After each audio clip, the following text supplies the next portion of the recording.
Assalamualaikum warahmatullahi taala wabarakatuh. Murid-murid, apa khabar hari ini? Sihat? So, seperti yang cikgu janjikan, ini bahagian yang kedua untuk tajuk pembelajaran kita hari ini berkenaan dengan plate tektonik. Okey, sudah bersedia? Jom. Sebelum ni, video cikgu yang sebelum ni ialah berkenaan dengan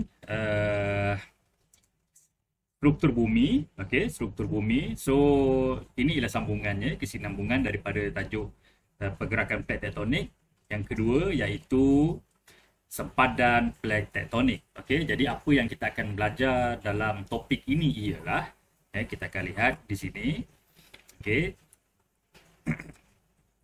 Pergerakan plate tektonik 2.1.2 menerangkan sempadan plate tektonik dunia. Okey. Jadi dalam tajuk ini cikgu akan menerangkan kepada kamu apakah dia sempadan plate tektonik dunia. Okey.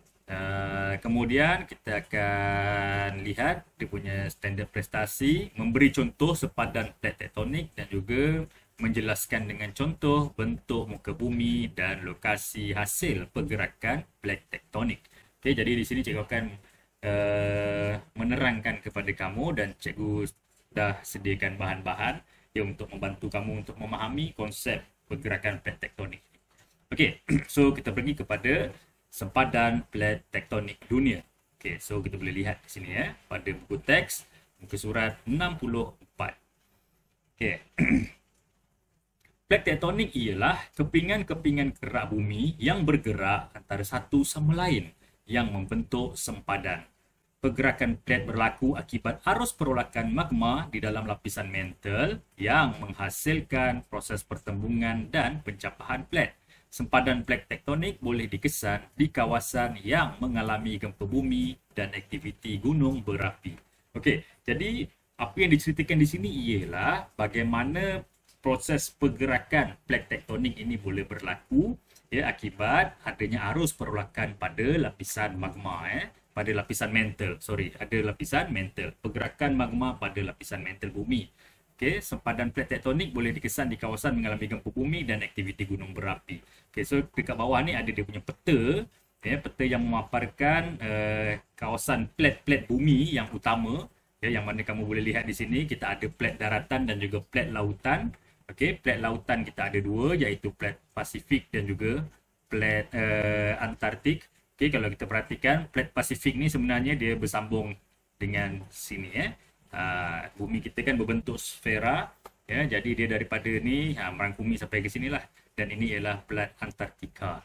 Okey, so kita boleh perhatikan di sini garisan-garisan ni yang menunjukkan zon gelinciran, yang mana menunjukkan sempadan plate musnah, sempadan plate membina, kawasan gempa bumi, sempadan yang tidak nyata, arah pergerakan plate. So kita tengok sini arah pergerakan plate, dan juga lingkaran api Pasifik. Lingkaran api Pasifik ini ialah kawasan-kawasan sempadanan plate yang mempunyai gunung berapi yang aktif.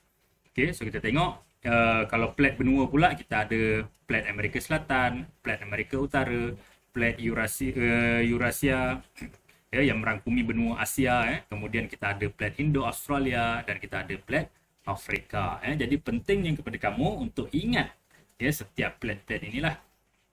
Okey, so untuk memahami proses pergerakan plate tektonik, so kita boleh tengok video yang cikgu dah sediakan.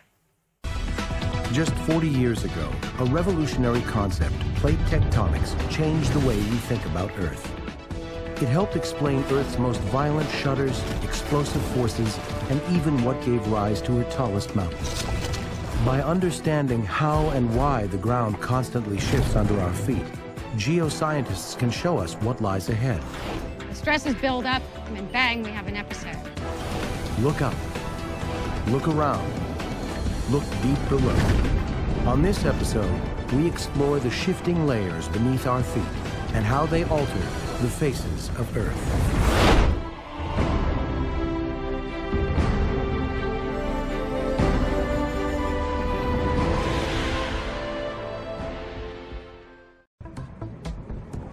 Why is Earth so restless? What causes the ground to shake, volcanoes to erupt, and great mountain ranges to rise to incredible heights? The face of Earth is continually shifting, influenced by a process called plate tectonics. Earth's surface, the lithosphere, is a mosaic of many plates girdling the planet like seams on a baseball. These plates drift on top of Earth's hot and slowly churning mantle, over time colliding, breaking apart, and grinding against each other. To understand tectonics, scientists look back only 200 million years, because earlier geologic evidence has been either recycled or hidden by Earth's processes.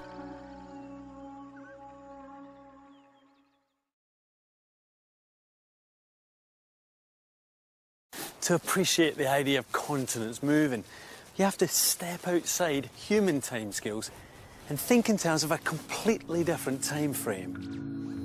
The continents here are drifting apart at 2 centimetres every year. In my lifetime, we're talking just a couple of steps. Even in 1,000 years, that's just 20 metres.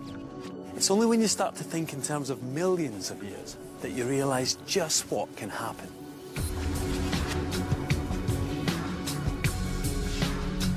225 million years ago, our planet looked very different. All the continents were joined together in a single supercontinent called Pangaea. As the plates moved, this supercontinent broke up. New oceans formed as continents drifted around the globe. It's this that has created the shape of the world we know today. But the plates never stop moving. In the distant future, our continents will once again be reunited in a new giant supercontinent. Now there was a geological mechanism to explain continental drift. That's simple. Once you hear it, it sounds great. It does sound great. By the 1960s, both ideas were synthesized into a single theory, the science of plate tectonics. A great discovery that revealed just how complex and dynamic our planet is.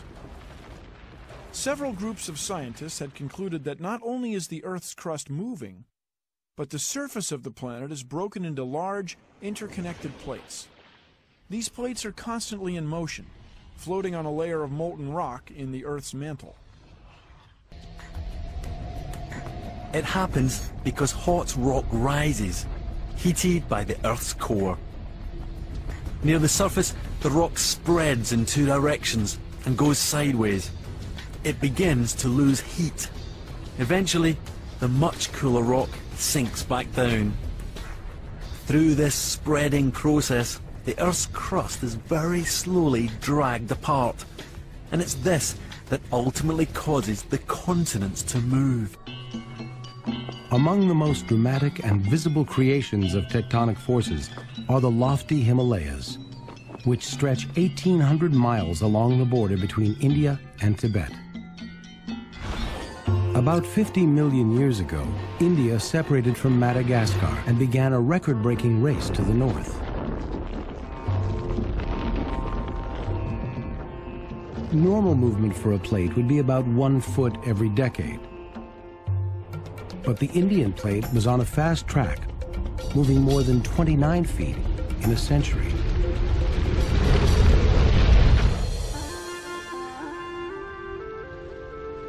The massive collision between India and Eurasia thrust up Earth's crust, forming the jagged Himalaya mountain range, and raised the roof of the world. India pushed as much as 1,800 miles into Eurasia and continues to shove north nearly 2 inches a year. Okey, dah. So macam mana? Boleh dapat bayangkan macam mana proses pergerakan plate ini boleh berlaku. Okay, so kita teruskan lagi. Okey. Gerak bumi terdiri daripada plate benua dan plate lautan. Pergerakan plate berlaku akibat pergerakan arus perolakan yang terdapat di lapisan mantle. Perolakan ini menyebabkan berlaku pergerakan plate benua dan plate lautan. Okey, jadi di sini ada plate benua yang telah cikgu sebutkan sebelum ni tadi dan juga plate lautan yang kamu kena ingat kedua-dua plate inilah.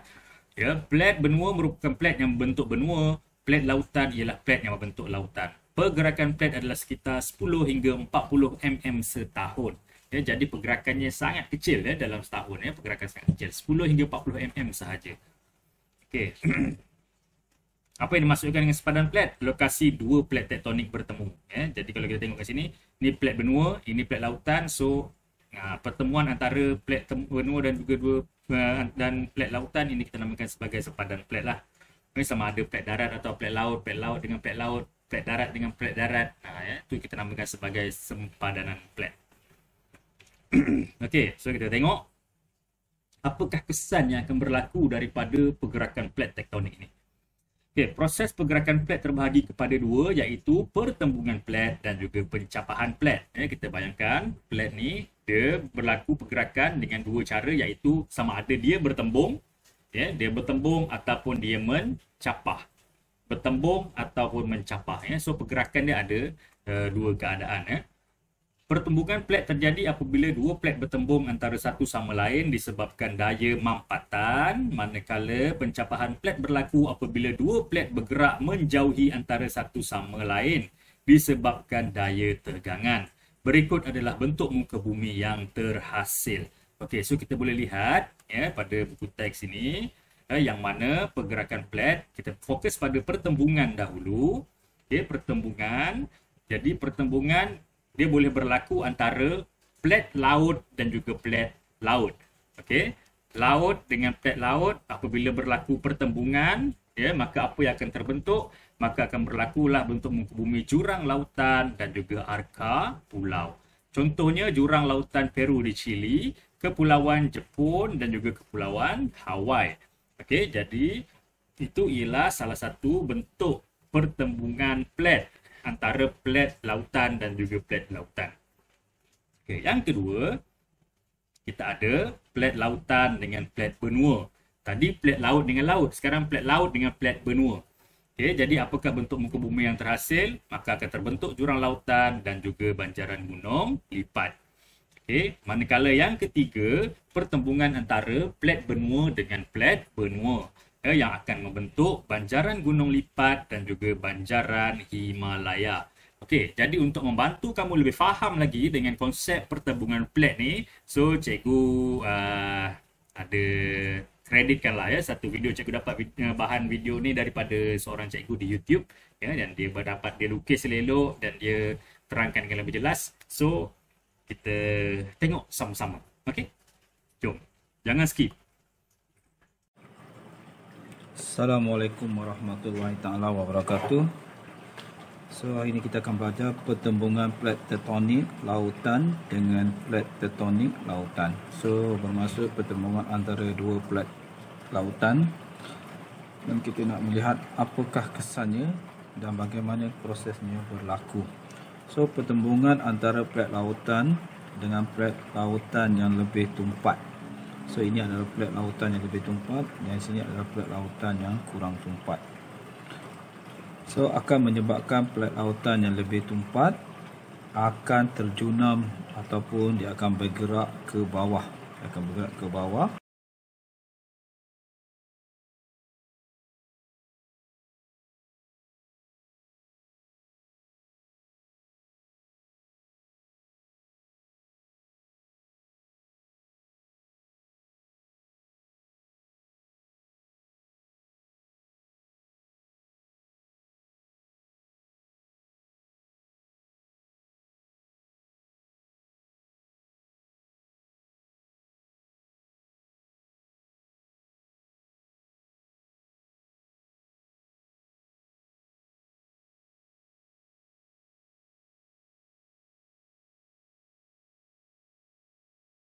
Peningkatan kerak bumi.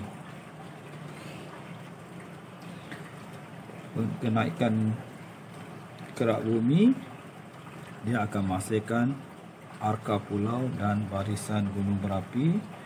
Ini adalah seperti di Kepulauan Jawa ataupun di Kepulauan Jepun. So itu adalah proses bila pertembungan plate tektonik lautan dengan plate tektonik lautan. Bagi sempadan pertembungan antara dua plate ini, dia akan menghasilkan jurang lautan, so yang sangat dalam. Sekian, terima kasih. Assalamualaikum warahmatullahi taala wabarakatuh. So, hari ini kita akan belajar pertembungan plat lautan dengan plat benua.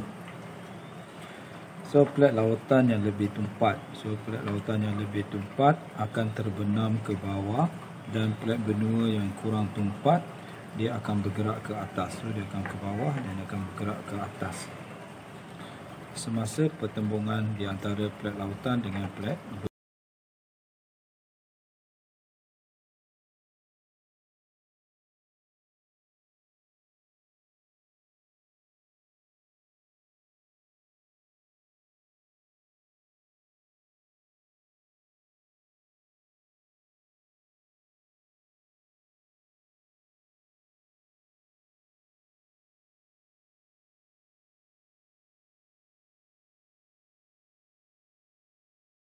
Magma yang dipanas daripada bawah ni dia akan keluar ke permukaan bumi melalui rekahan yang terdapat pada gunung lipat dan akan menghasilkan barisan gunung berapi di bahagian plat benua.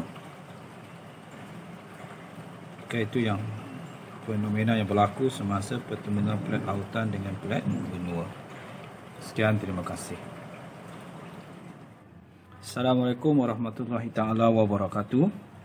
Dan hari ini kita akan belajar di antara pertembungan antara plat benua dengan plat benua. So, kita teruskan. So, pertembungan antara plat benua dengan plat benua menyebabkan plat terlipat. So, kita perhatikan di sini, kita akan dapat plat benua yang terlipat dan termampat. So, akibat kesan daripada daya tolakan di antara plat benua dengan plat benua. Jika plat benua mempunyai ketumpatan yang sama, ini menyebabkan tiada plat yang terbenam. So, pertembungan ini akan menghasilkan gunung lipat dan banjaran gunung seperti banjaran gunung Himalaya. Sekian, terima kasih. Okey, dah faham, boleh ingat. Okey, yang seterusnya tadi pergerakan plat itu secara pertembungan. Sekarang kita nak lihat pula pergerakan plat secara pencapahan. Jadi apabila berlaku pencapahan plat, apakah yang akan terhasil? Antaranya ialah permatang tengah lautan. Okey, bila dia mencapah maka terbentuk permatang. Bila kerak bumi ataupun plat tektonik mencapah maka ada lava ataupun magma yang akan membeku di tengah dan akan membentuk permatang. Kemudian pencapahan antara plat benua dengan plat benua. Ini tadi plat lautan dengan plat laut, dia mencapah. Plat laut dengan plat laut mencapah. Yang sekarang ni ialah plat benua dengan plat benua mencapah, menjauh. So, apa bentuk muka bumi yang akan terhasil? Maka akan terhasillah lurah gelinciran. Okey, lurah gelinciran apabila dia mencapah, dia akan berlaku terbentuknya lurah. Okey, kemudian gunung bongkah. Apabila berlaku pencapahan, ada plat tektonik yang bergerak ke bawah dan akan wujudnya gunung bongkah. Okay, contohnya ialah lurah gelinciran Afrika Timur dan juga gunung Black Forest di Jerman. Okay, jadi kita boleh lihat itu di antara bentuk muka bumi yang terhasil daripada proses pergerakan plat tektonik. Okay, jadi cikgu ulang semula. Okay, dalam tajuk ini kamu perlu ingat sempadan plat tektonik dunia, yang mana kita ada plat daratan dan juga plat lautan. Plat daratan ada dua di sini, plat Pasifik dan juga plat Atlantika. Manakala plat benua kita ada 5 plat, iaitu plat Amerika Utara, Amerika Selatan, Eurasia, Afrika dan Indo-Australia. So, kamu boleh rujuk di sini, Amerika Selatan, Amerika Utara, Afrika, Eurasia dan juga plat Indo-Australia. Dan ini ialah sempadan plat. Kalau kita lihat di sini di kawasan Indonesia ni, Malaysia, manakala di bawah ni ada kawasan Indonesia dan di sinilah kawasan lingkaran api Pasifik yang aktif. Sebab tu kita sering dengar berlakunya tsunami, gempa bumi dan juga letusan gunung berapi di kawasan Indonesia. Okey. Kemudian yang kedua ialah kesan daripada pergerakan plat. Yang mana kamu perlu ingat, pergerakan plat ada dua keadaan, sama ada dia bertembung ataupun mencapah. Sekiranya dia bertembung, maka ada tiga keadaan pertembungan, iaitu pertembungan antara plat laut dengan plat laut, pertembungan di antara plat laut dengan plat darat, pertembungan di antara plat darat dan juga plat darat. Dan kamu kena ingat apakah bentuk muka bumi yang akan terhasil daripada pertembungan tersebut. Yang kedua, pencapahan. Ya, jadi pencapahan ada dua keadaan, sama ada pencapahan plat laut dengan plat laut ataupun pencapahan antara plat darat dan juga plat darat. So pencapahan antara plat laut dengan plat laut akan membentuk arka pulau, pencapahan antara plat darat dengan plat darat akan membentuk jurang ataupun gunung bongkah. Okey, so sampai sini saja penerangan cikgu. Cikgu harap kamu semua boleh ingat, boleh faham apa yang cikgu ingin sampaikan, dan sekali lagi kreditkan kepada Cikgu Hashim punya video yang cikgu gunakan. Okey, so terima kasih kerana menonton. Jumpa lagi next video. Assalamualaikum.